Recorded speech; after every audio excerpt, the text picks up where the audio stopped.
my treehouse. You're not allowed in here. I'm not hurting anybody. Treehouses. I've never had one, but my did movies and TV shows make me want one as a kid. Do you, Florence Stone, swear to be true to the Treehouse Club and only the Treehouse Club? I do. Of course, fictional treehouses were always so damn unrealistic, which is what made them so damn fun. As such, I had to make a video about all the great treehouses movies and TV shows have given us. I'm also only limiting this list to movies and TV, because if we added books and video games in the mix, well, this list would probably end up needing a part 2. Also, this video is going to be filled with spoilers in every corner. You've been warned. Here are the top 10 fictional treehouses. Number 10, Luca. Number 9, Bridge to Terabithia. These two share a segment because both these treehouses serve a similar purpose to their respective storyline, a setting for childhood best friends to develop their friendships. The treehouse in Luca is barely a treehouse, but it more than earns a spot in this list. If you haven't seen the film, Luca and Alberto are two sea monsters that travel to a town called Porto Rosso. There they meet this girl who offers them a place to stay. Do you guys need a place to stay? I think my boy Luca says it best. Cool. It's actually really cool how one of the branches leads directly to her bedroom. I mean, if you're gonna have a hideout... This is my... Your hideout. Yeah. Why not have it perfectly adjacent to your room, right? And if you haven't seen Bridge to Terabithia, you've probably read the book, right? Or did you just go to a school that didn't require you to read it? I kinda just assume every school requires their students to read Bridge to Terabithia. Well, if you haven't, a boy named Jess meets a girl named Leslie, and the two form a strong friendship by spending their days in an imaginary world called... Terabithia. Bridge to Terabithia was the first movie to ever make me cry, and a big reason why was because it was all about a strong platonic relationship between two kids. Look, there's nothing special about the treehouse Jess and Leslie build in Bridge to Terabithia. There's also nothing special about the treehouse Luca and Alberto hang out in. What makes both these treehouses special is that they serve as settings for kids to learn just how wonderful and important friendships can be. To have a treehouse be a big part of someone's childhood friendships, I mean, that's just like the ultimate nostalgia trip, right? If you know how Bridge to Terabithia ends, well, then you probably already know what specifically happens that made me cry. Jess, you're the best friend she's ever had. I want to thank you for that. But if you don't know how it ends... Your friend Leslie's dead. Now back to Luca. Luca goes to school with Julia in a different town at the end, but in the sequel short film called Ciao Alberto, we see Alberto reading Luca's letter on a hideout. So I think it's fair to assume Alberto still constantly hangs out there, and probably even all three of them every time they're reunited. Well, Julia, can't wait to race next summer. Or we could just have fun. I was obviously an adult when I watched Luca, but I'm really hoping it affected kids in the same way Bridge to Terabithia affected me as a kid. It taught me all about how life-changing a friendship could be, which is a lesson I think even adult films should carry. You're the only family I've got. I'm not gonna let you down, I promise. Speaking of treehouses filled with friendship, number 8, Captain Underpants. Treehouse? Treehouse. Ah, Captain Underpants. The sweet wholesome story of two best friends who spend their days hanging out in their treehouse and making comic books. No, here we just hang out and make comics and try to make each other laugh. Oh, and also they accidentally turned their principal into a comic book hero called Captain Underpants. Anyway, George and Harold's friendship really is one for the books. And just like the treehouses in Luca and Bridge to Terabithia, this treehouse is special simply because of the friendship it helps develop. Hey, I'm George. You want to hang out on my treehouse after school? You have a treehouse? However, the reason why this is above those two movies is because the treehouse here isn't just a place where they hang out in. This is a treehouse where they make comic books. Comic books. You know, when I was a kid, I too made a lot of comic books, but I always did them alone because I was a true auteur. I also never finished most of them. I'd begin with an idea, but then I'd have no idea how to finish it. 90% of my comics and stories were pretty much this. Sad worm. It was a worm who was sad. That one's still a work in progress. Now, whenever I write any story, I begin with an ending in mind. But back then, I just wrote and hoped an ending would come to me as I went along. I once ended the story with, and then she mysteriously vanished. I would love to hang out with George and Harold in the treehouse. Maybe even help out with their comics here and there. If they had a subscription for the comics, I would love to sign up. But just hanging out in the treehouse and reading some of their works is enough for me. Especially since this treehouse is, in fact, Captain Underpants' hideout. Stuffed full of relics, all celebrating my interplanetary exploits. Oh, this takes me back. Hey, you know what George and Harold kind of remind me of? Number 7, Phineas and Ferb. The cool thing about Phineas and Ferb was that it strongly enforced the cliches just so it could constantly break them. Aren't you a little young to be a roller coaster engineer? Yes I am. One of those cliches was that Candace constantly tried to bust her brother's inventions. So it was always especially noteworthy whenever Candace instead joined in with her brother's inventions. One of those episodes was Season 1's Tree to Get Ready, where Phineas and Ferb remodeled their old treehouse as well as Candace's. I can't believe it's my old treehouse. can't believe they did this all for me. You better believe it, Candace. If Phineas and Ferb were my brothers, I'd hug them so tightly they wouldn't be able to breathe. Seriously, both these treehouses are awesome. They've got a main crib, a hot tub, a whole buffet. I mean, look at all these bells and whistles. I mean, look at all the bells and whistles. And look at how they get to their respective forts. Awesome.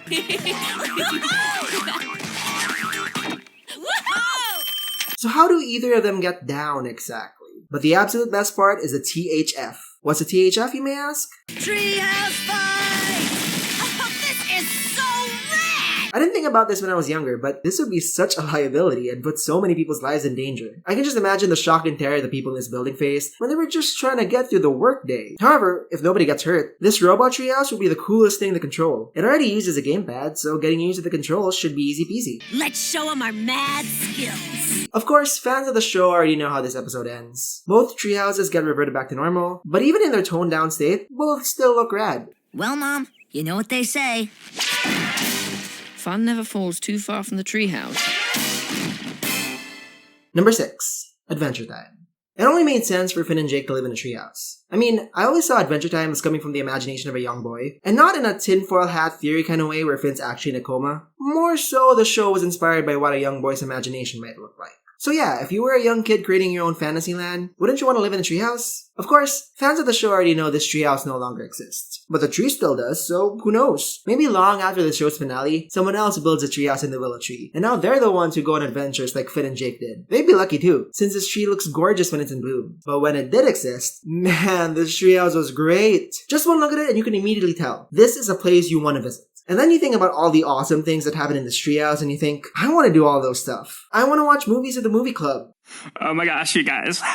I can't wait till next week's movie club. Or spend a pleasant afternoon just chilling on the boat. Alright, what do you want to see next? A cookie! An external hard drive! Or play games with Finn and Jake on BMO. Oh, BMO, you gotta let us in that game! No, it's a far too dangerous, incredible adventure for you. This final. Or even check out all the treasure in the treasure room, which at one point had so much treasure the wall broke. You got too much money, honey. I wish I had that problem. Oh, Adventure Time, how the world misses you. But I think I speak for everyone when I say the impact you've made. Oh, I don't care. Fine, BMO. Number 5. Then everything was still. Absolutely still. Magic Treehouse. If you did not grow up reading the Magic Treehouse books as a kid, Jack and his younger sister Annie find a treehouse in the woods, and like the little shits that they are, trespass into it. Who could pay them? I mean, look at this treehouse. Annie climbs the treehouse first, and what convinces Jack to join her in the trespassing? It's filled with books. Oh man, Jack loved books. That's it. That's all it takes. For the treehouse to be filled with books. My boy would probably commit tax fraud if it meant being surrounded by books. Anyway, the thing that makes this treehouse magic is that whenever one of them points at a book and says, I wish we could go there, the treehouse spins and spins until the two suddenly find themselves in, well, whatever time and book the book they pointed to had. This series went on for over 55 books. So you can imagine Jack and Annie went to the craziest of places. They hung out with dinosaurs, swam with dolphins, starred in a Shakespeare play, and even went to Camelot. Kid or not, who wouldn't want a magic treehouse? I know Jack and Annie constantly found themselves in life-threatening situations, but a treehouse that allowed you to go to any place during any time period, that's a dream come true. You could go to space, or have a midnight snack in Paris. You could probably even point at a Disneyland book and go to Disneyland. Although I don't think they would take too kindly to a treehouse randomly showing up in the middle of their theme park. Now you may be wondering, wait a minute, this is a book series. Isn't this against the rules? Well, in 2012, there was a Magic Treehouse film. As far as I'm concerned, it was only theatrically released in Japan, and I cannot for the life of me find a place to stream it or buy it from, so I have no idea if it's good or not. However, Lionsgate did acquire the film rights in 2016, so maybe in a year or two, this list entry will be far more legit. Maybe I'm bending the rules for this one, but it's my list, and I say it counts. Number 4. Let's go to the treehouse. I got an idea. Spy Kids. Sometime in between Spy Kids and Spy Kids 2, Carmen and Junie's uncle built them this super cool treehouse, filled with super cool spy stuff, because kids media in the 2000s were pretty much nothing but spy stuff. This treehouse is so cool, it has an elevator as an entrance, which can only be accessed through a whole bunch of passcodes. Your name? Carmen Elizabeth Juanita Ecos Cabrava Cortez. That's probably a mix of both awesome and tedious, but the door on the tree does make it seem like they're walking into Winnie the Pooh's house, so can I really complain? Junior Rathi Razor Rebel Cortez. Fun fact, these are actually the names of director Robert Rodriguez's kids. Anyway, this treehouse just gets cooler and cooler the more we see of it. We've got the standard kid stuff like an electric guitar and a chessboard, but then check out these cool techie seats with keyboards on them. Wouldn't this be the coolest to play video games in? Think about it. You, your friend, the video game. I'd spend so many afternoons playing video games with the setup. Oh, and their uncle comes in with a whole bunch of cool gadgets. Which makes me think there are even more cool gadgets in this treehouse that we just don't see. They're probably just waiting to be used again, and hot damn I want to play with all of them. I especially want these glasses. These ones too. You know, the Spy Kids movies hold up pretty well all these years later, especially the first one. They're not great or anything, and the characters are quite one-note, but there's a decent amount of fun to be had with this franchise. At the very least, it gave me one of my favorite ways of discreetly cursing. Shiitake mushrooms. You're so full of shit, shiitake mushrooms. Shiitake mushrooms. Shiitake mushrooms indeed. Number 3, Hook. I'm not the biggest Hook fan. I've got my problems with it, but I know a lot of people like this movie, so I'll say this. The Treehouse of the Lost Boys is really awesome. This isn't even a treehouse, it's a tree condo building. Every Lost Boy has a house of his own. Can you imagine if you and your friends had this? You could visit each other's treehouse, everyone could decorate theirs the way they want to. It'd be like visiting each other's Neo homes or Club Penguin igloos. Oh, and there's this cool swinging bed, and this basketball court, and these skateboard ramps, and this giant slingshot. Jesus Christ, this is what you call the ultimate playground. If you're gonna live in Neverland, you know, the place where you never grow up, this is where you want to live. Well, except for the fact that apparently all your meals are imaginary.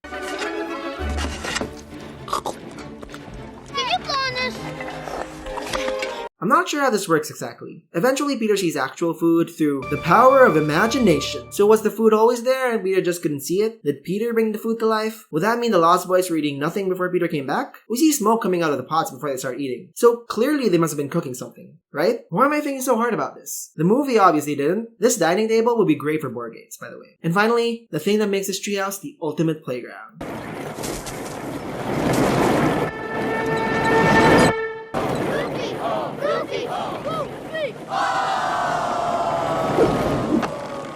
This roller coaster thing would be the funnest thing to ride. I wasn't clear if Rufio was the only one allowed to ride it, but whatever. If my friends and I had this treehouse, everyone would be allowed to ride this ride. Although, knowing how kids are, we probably would have gotten into a lot of petty fights about it. By the way, did you know that's George Lucas and Carrie Fisher? Neverland is a planet in Star Wars. Confirmed. Number 2.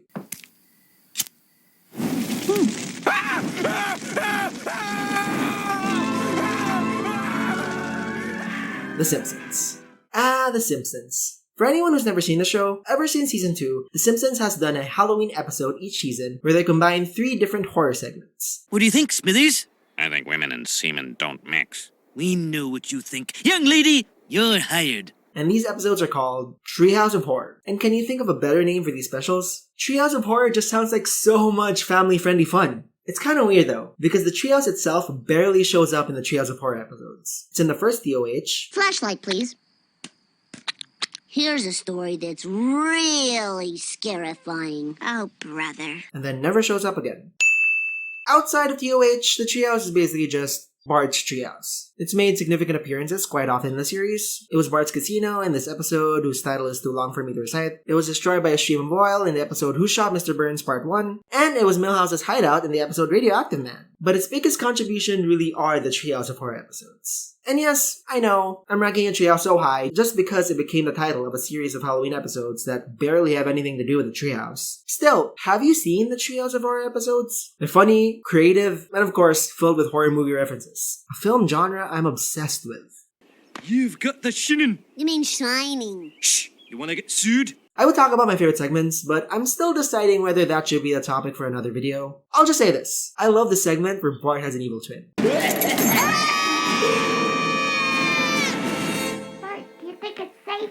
I don't care. I can't breathe in here. Now before we get to number 1, some honorable mentions. Hereditary. What the fuck? Home Alone. He's gonna call the cops! He's not calling it from a treehouse! See, that's how you know this movie was made in the 90s. Because he totally could have made that call from the treehouse now. Winnie the Pooh. His house is literally a tree. Winnie the Pooh lived in this enchanted forest under the name of Sanders, which means he had the name over the door in gold letters, and he lived under it. This is actually a great example of how squatter rights works. Swiss Family Robinson. I have never liked this movie, but given how popular the treehouse in its film is, I thought it at least deserved a mention. It was even the basis of one of Disneyland's longest running attractions. But I'm not a theme park expert, I don't really feel qualified to talk about this attraction. If only there was someone who could make a guest appearance to do so. Hi, it's Mike from the party, except I'm not at a party, I am instead high up among the trees, which It's not quite a treehouse, but you've got to appreciate the commitment to the aesthetic here. So whilst I've never been to California and experienced the original Adventureland treehouse, I have been to Orlando and pretty familiar with the Swiss Family Robinson treehouse attraction. And I would love to claim I am super passionate about this attraction, but honestly, I've always found it fine. It's not something I've ever particularly prioritized, and whilst I feel like I should probably like it more, I never quite got the appeal. So recently I went to Disneyland Paris, and despite their Swiss Family treehouse being quite similar to its equivalent in Orlando, I much preferred it as part of this specific park and was curious why I felt so different.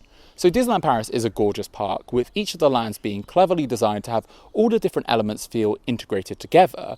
The Swiss Family treehouse is placed in a central location, elevated to act as the land's icon. More important, however, is how you enter the treehouse. A large part of Paris's Adventureland is a series of paths, caves and bridges that you can just wander around and explore. So rather than entering the treehouse via a formal entrance through a turnstile and then walking around like you do in Orlando, in Paris it's something you can unintentionally and suddenly stumble into. I think this element of discovery is what makes it feel more special, and in many ways reflects the aspirational idea we have of a treehouse in our heads, in a way many of the treehouses in this list do. Thanks, Mike. And now, on to number 1. Number 1. There was only one treehouse that could have been number 1 on this list. I knew it before writing, researching, or even outlining the script for this video. And if you and I grew up with the same cartoons, you know exactly which treehouse I'm talking about.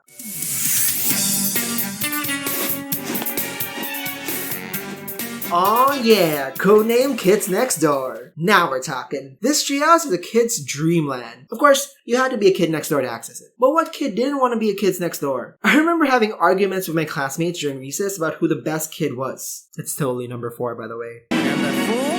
You are some kind of genius. When you're not going on missions or fighting bad guys, you're training with all these cool gadgets, and technology so advanced it gives Spy Kids a run for its money. Like, look at all these vehicles in number 2's room. There's a submarine thing, a tractor thing, an airplane thing, another airplane thing, another airplane thing. Okay, I think we get the point here. And look at this giant robot rabbit they're training with. How on earth were they able to fit all these inside their treehouse? How on earth is a tree still standing? And then we battled the giant ducky. Oh, and they have a giant ducky too? This seems more like a tree mansion. Of course, all that training will get you exhausted, but not to worry, because this house has soda dispensers.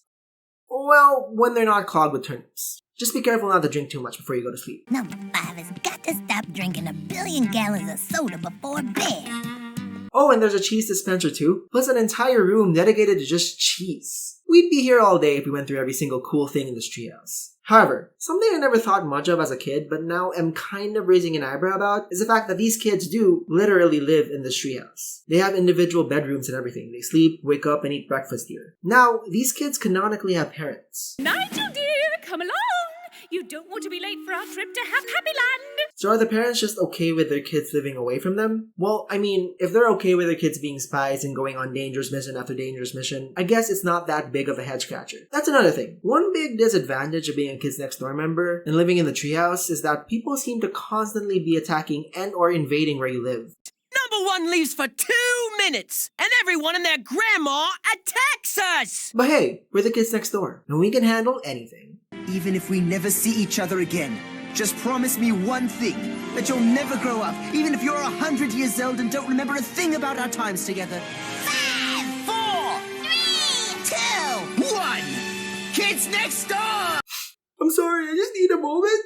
A huge thank you to Mike from the party for making a guest appearance in this video. It was such a pleasure collaborating with him. I'm a big fan of his YouTube channel, so I highly recommend watching his videos, especially the Twilight Land one. That was fantastic. So yeah, again, big thank you to Mike. Thanks for having me. It's great to be here. Please check out my channel, Mike from the Party, if you like theme park analysis. This is a lot higher than I thought, and I am scared of heights, so wish me luck getting down. And of course, thank you to you as well for watching this video. Be sure to like and subscribe and all that cool stuff, and comment down below if I missed any of your favorite treehouses. Till next time!